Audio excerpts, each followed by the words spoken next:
Hola. Hoy nos metemos de lleno en la figura de Bernardo de Claraval, un personaje, absolutamente clave en el siglo XII. Tenemos aquí una biografía bastante completa y un texto suyo muy curioso sobre la nueva milicia. Vamos a intentar desgranar quién fue este monje cisterciense francés y por qué su influencia llegó a ser tan grande. No solo en la iglesia, sino en la política, incluso en el arte. De origen noble, pero eligió una vida, increíblemente austera. Efectivamente, Bernardo de Fontaine, que nació allá por 1090, fue un monje cualquiera. Su entrada, sobre 1113 más o menos, en la Orden del Císter, que entonces era pequeñita, muy nueva y muy rigurosa, marcó un antes y un después. Y ojo, no entró solo. Es que convenció a unos 30 familiares y amigos para que le siguieran. 30, incluido su hermano Guido, que estaba casado y, tuvo que dejar a su mujer y a su familia. Vaya poder de convicción desde el principio, ¿eh? Desde luego. Y la cosa es que solo 2 años después de entrar, con 25 años nada más, ya le mandan a fundar su propio monasterio, Claraval, y sería su abad hasta que murió. A ver, ¿cómo fueron esos inicios? Imagino que fáciles no serían. Durísimos. Impuso un régimen tan austero que casi se muere él mismo. Su salud quedó fatal. ¿Ah, sí? Sí. Tuvo que intervenir el obispo Guillermo de Champeu, por mandato del capítulo general del Císter, para obligarle a bajar un poco el ritmo, a cuidarse. Pero una vez superado eso, Claraval se convirtió en una máquina de fundar monasterios. Una barbaridad. Bernardo fundó directamente 68 y en vida suya la orden pasó de ser casi nada a tener más de 340 monasterios por toda Europa. Impresionante, una expansión brutal. Pero claro, su figura va mucho más allá de los monasterios. Se implicó, pero a fondo, en los grandes temas de su tiempo. Por ejemplo, los caballeros templarios. ¿Qué papel jugó ahí? Un papel central, absolutamente central. Hay que pensar en la época. Después de la Primera Cruzada, ir de peregrinación a Tierra Santa era un peligro constante. Claro. Entonces, un grupito de caballeros decide dedicarse a proteger esos peregrinos. Y resulta que Bernardo tenía un tío entre los fundadores. Así que no solo les dio su apoyo para que lo reconocieran oficialmente en el Concilio de Troyes en 1128, sino que les dio, la estructura. Les escribió la regla y todo, ¿no? Exacto. Redactó su regla, muy inspirada en la cisterciense, claro, y les dedicó un texto que fue clave, el Liber ad Milites Templi de Laude Nove Militae, el elogio de la nueva milicia templaria. Ahí está uno de los puntos que más llaman la atención, ¿verdad? Un monje haciendo un elogio de soldados. ¿Cómo justificaba eso? Suena fuerte. Pues aquí vemos su habilidad teológica, ¿eh? Lo justifica diciendo que esto es algo nuevo, un nuevo género de milicia. Hombres que luchan, ojo, en 2 frentes a la vez, contra los enemigos físicos, de carne y hueso, como dice él, y contra las fuerzas espirituales del mal. Doble armadura, digamos. Eso es. Los describe como doblemente armados, la coraza física y además la loriga de la fe. Pero lo más potente es cómo eleva su misión. Los considera guardianes del lecho del verdadero Salomón, o sea, el Santo Sepulcro, y dice que su objetivo es, y cito casi literal, exterminar a los hijos de la infidelidad. Vamos, que convierte la lucha armada en una tarea sagrada, casi nada. Una justificación teológica de la Guerra Santa, en toda regla. Potentísimo. Y esto nos lleva, claro, a su faceta más política dentro de la Iglesia. El cisma papal de 1130. Exacto. Se muere el Papa Honorio II y eligen a 2 papas a la vez. Anacleto II, que tenía el apoyo de la mayoría de cardenales y las familias de Roma, e Inocencio II, con una minoría, pues Bernardo se lanza a defender a Inocencio como si no hubiera un mañana. Se convirtió en su gran valedor. Totalmente. Durante 7 años se recorre Europa. Y su capacidad de persuasión es que es asombrosa. Convence al rey de Francia, al de Inglaterra, al emperador alemán, a los reyes de Castilla y Aragón, a las repúblicas italianas. Fue su apoyo personal en gran medida lo que decantó la balanza para que reconocieran a Inocencio. Esto demuestra un peso político que hoy nos costaría imaginar en un monje, ¿eh? Desde luego. Y no solo en política eclesiástica, también se metió de lleno en las polémicas doctrinales. El choque con Pedro Abelardo es, de los más famosos de la Edad Media. Sí, es que representa un enfrentamiento fundamental del siglo XII. Abelardo era un profesor brillante, un pionero de la escolástica, ese método que buscaba usar la lógica, la razón filosófica para entender la fe. Sus alumnos le pedían razones humanas, querían comprender. ¿Y Bernardo? ¿Qué postura tenía? La contraria, imagino. Justo la contraria. Para Bernardo, la fe estaba por encima de todo. La primacía absoluta de la fe sobre la razón. Consideraba que intentar entender con la razón humana, que es limitada, los misterios de Dios era peligroso. ¿Peligroso en qué sentido? Una amenaza para la fe, una hostilidad hacia la propia fe. Tiene una carta contra Abelardo que es durísima, donde se pregunta algo así como: ¿hay algo más hostil a la razón que intentar ir más allá de la razón usando la propia razón? Para él, la verdad profunda no se alcanza discutiendo, con la disquisición intelectual, sino con la santidad.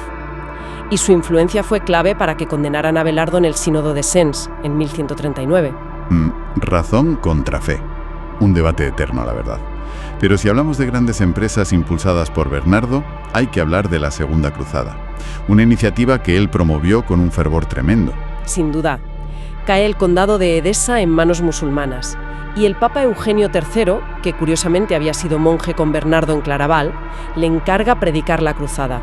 Esto es en 1145. Y se lanzó a ello. Con una pasión arrolladora. Para él no era solo ir a luchar, era una misión divina. Una oportunidad para que toda la cristiandad actuara unida y, de paso, ganara la salvación. Y su llamada tuvo un éxito espectacular, ¿no? Un éxito masivo. Él mismo le escribió al Papa diciendo que había vaciado ciudades y castillos, que casi no quedaban hombres porque se habían ido todos a la cruzada. Consiguió algo que parecía imposible, que se apuntara el emperador Conrado III de Alemania, además del rey Luis VII de Francia. Inflamó a Occidente, literalmente. Pero el resultado fue, bueno, todo lo contrario. Un desastre, un fracaso estrepitoso. Militarmente, una catástrofe. Las tropas cruzadas fueron aniquiladas.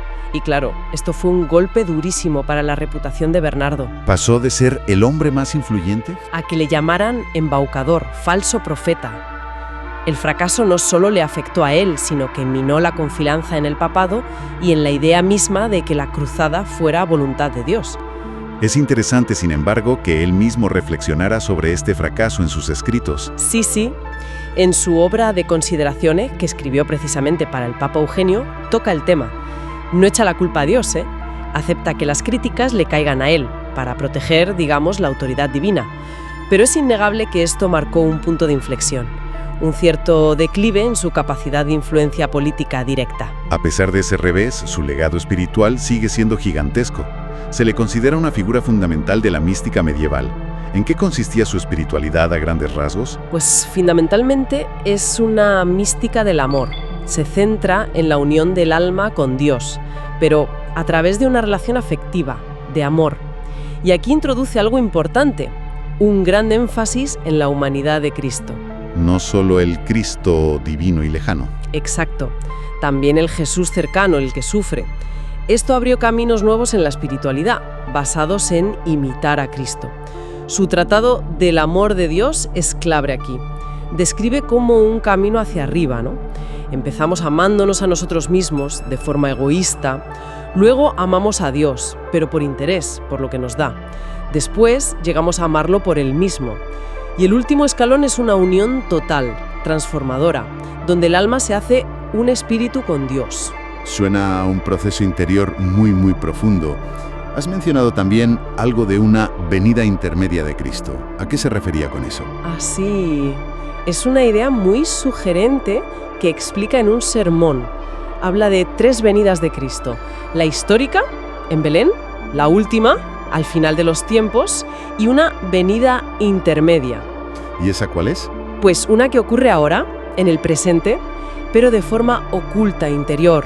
La experimentan los creyentes que aman a Dios y cumplen su palabra. Es como una experiencia mística personal, una presencia de Cristo que transforma el alma desde dentro. Fascinante. Y claro, no podemos hablar de Bernardo sin mencionar su devoción a la Virgen María. Fue enorme, ¿verdad? Enorme, sí. Fue un propagador tremenda del culto mariano, que estaba creciendo mucho en esa época. Es muy famosa su metáfora de María como un acueducto. Un acueducto. Sí. La idea es que la gracia de Dios baja, pasa por María y así nos llega. Y al revés, nuestras oraciones, nuestras ofrendas, para que lleguen bien a Dios, tienen que pasar por ella. Es una imagen que tuvo un éxito brutal. Se difundió muchísimo. Sin embargo, las fuentes también dicen que, aunque era muy devoto, su visión de María tenía algunos matices, propios de su tiempo. Exacto. Ahí se ve cómo evoluciona la teología. Aunque la consideraba llena de gracia, limpísima de pecado, Bernardo tenía sus dudas sobre la doctrina de la Inmaculada Concepción. Sobre que María fue concebida sin pecado original. Eso es. Para él era una idea nueva, que no estaba clara en la tradición de la Iglesia que él conocía, y tampoco parece que promoviera mucho la creencia en la asunción corporal de María al cielo, que era otro tema que todavía se debatía entonces. Refleja las discusiones de su siglo. ¿Y de dónde sacaba Bernardo todas estas ideas? Sabemos que de la filosofía no quería saber mucho. Su fuente principalísima eran las Sagradas Escrituras, la Biblia leída e interpretada a través de la tradición de la Iglesia. Creía firmemente en la inspiración literal, hasta el punto de pensar que cada palabra escondía significados profundos. Ahí se nota la influencia de teólogos antiguos como Orígenes. Los Salmos y San Pablo eran sus textos de cabecera. Y más allá de la Biblia, decía aquello de «Mis maestros son los apóstoles, no Platón». Sí, rechazaba la filosofía pura como camino a Dios. No me han enseñado a leer a Platón ni a ejercitarme en las disquisiciones de Aristóteles, decía. Ahora bien, su visión del alma como imagen de Dios, destinada a unirse a él, pues tiene un aire neoplatónico. Probablemente le llegó a través de los padres de la Iglesia. Sus grandes referentes eran San Ambrosio y San Agustín, los llamaba las dos columnas de la Iglesia, Gregorio Magno para la moral y, por supuesto, San Benito de Nursia. La regla de San Benito era la guía de su vida monástica. Y también hay que decir que se apoyó mucho en textos anteriores. Hay estudios que muestran cómo usó muchísimo, a veces sin citar, a autores como Casiodoro, Orígenes, Ambrosio, Agustín. Pero bueno, esto era bastante habitual en la época. La idea de autoría era distinta a la nuestra. Es muy interesante ver cómo esa visión tan espiritual, tan austera, acaba teniendo un impacto directo hasta en la arquitectura. Totalmente. Su apología a Guillermo, que escribió hacia 1124, es casi un manifiesto estético. Ahí critica con una dureza tremenda el lujo, la decoración excesiva de las iglesias de Cluny, la orden rival. Les acusa de derrochar, ¿no? Sí. Pregunta, ¿de qué sirven en el claustro esas monstruosidades ridículas? ¿Por qué tanto oro si los pobres pasan hambre?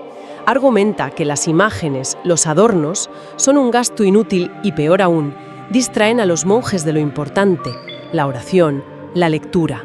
Y esa crítica se traduce en un estilo arquitectónico propio, el cisterciense. Exactamente. La arquitectura cisterciense nace de ahí. Simplicidad radical, nada de adornos superfluos, todo muy funcional. Espacios desnudos, austeros, que inviten al silencio, a la contemplación. Cuando la orden empezó a crecer tanto, Bernardo impulsó un modelo de construcción en piedra muy uniforme que fuera duradero. De ahí salen abadías como Claraval II, Fontenay. Un estilo que, aunque es románico en origen, adopta muy pronto elementos del gótico que estaban haciendo para crear esos espacios tan característicos, casi conceptuales. Y siguió influyendo hasta el final de su vida, incluso aconsejando al Papa Eugenio III, que había sido discípulo suyo. Sí, el Tratado de Consideratione es una obra muy especial. Se lo escribe a su antiguo alumno, que ahora es Papa. Y Bernardo adopta un tono casi de padre espiritual. Le insiste en que no pierda de vista la oración, la vida interior. Le advierte del peligro de dejarse comer por los asuntos del mundo, por el poder. ¿Y qué le dice sobre ese poder papal? ¿Lo defiende? Sí, reafirma la idea de la supremacía del poder espiritual sobre el temporal. Usa la famosa imagen de las dos espadas. Dice que las dos, la espiritual y la material, pertenecen a la Iglesia. Pero la Iglesia usa directamente la espiritual y la material la tiene que usar el poder secular, los reyes, para los fines de la Iglesia. Pero, y esto es muy interesante, también le pone límites. Le recuerda al Papa que su poder viene de Dios, sí, pero que no es el único. Le dice que la Iglesia de Roma es madre de las demás iglesias, no su señora, y que él, el Papa, no es señor de los obispos, sino uno de ellos. O sea, defiende la primacía papal, pero con matices, con una visión de la Iglesia más colegiada, más espiritual. Entonces, resumiendo un poco todo esto, Bernardo de Claraval es una figura de una complejidad asombrosa. Monje asceta, místico profundo, pero a la vez fundador de una red europea de monasterios que fue una potencia económica y cultural. Predicador capaz de mover ejércitos, teólogo sutilísimo, impulsor de órdenes militares, azute de herejes o de quienes él consideraba herejes, actor político de primer nivel, consejero de papas y reyes e inspirador de una revolución estética. Su impacto en el siglo XII es difícil de exagerar. Marcó a fuego la espiritualidad, el monacato, la teología, la política europea, la cultura. Lo canonizaron rapidísimo, en 1174, doctor de la Iglesia. Su influencia es tan grande que llega hasta Dante. En la Divina Comedia es Bernardo quien guía al poeta en la última parte del paraíso, precisamente por su profunda espiritualidad y su amor a María. Y es una figura respetada incluso fuera del catolicismo, por anglicanos, luteranos. Una vida llena de contrastes, de tensiones muy fuertes. Y nos deja con una pregunta ahí flotando, ¿no? ¿Cómo es posible que la misma persona encarne esa búsqueda tan intensa de la unión con Dios, ese ideal de pobreza, de retiro del mundo, y a la vez despliegue una actividad pública tan intensa, tan metida en las luchas de poder, tanto dentro de la Iglesia como fuera? Quizá esa tensión, ¿no?, entre la contemplación y la acción, entre la fe y la razón, como vimos con Abelardo, entre el poder espiritual, que él defendía a ultranza, y el poder terrenal, que inevitablemente acabó manejando. Quizá esa tensión no sea una contradicción que tengamos que resolver. A lo mejor es la clave para entender la complejidad de Bernardo y por qué su figura sigue siendo tan fascinante y, bueno, tan polémica, casi 9 siglos después. Da para pensar sobre cómo interactúan esos mundos, antes y ahora.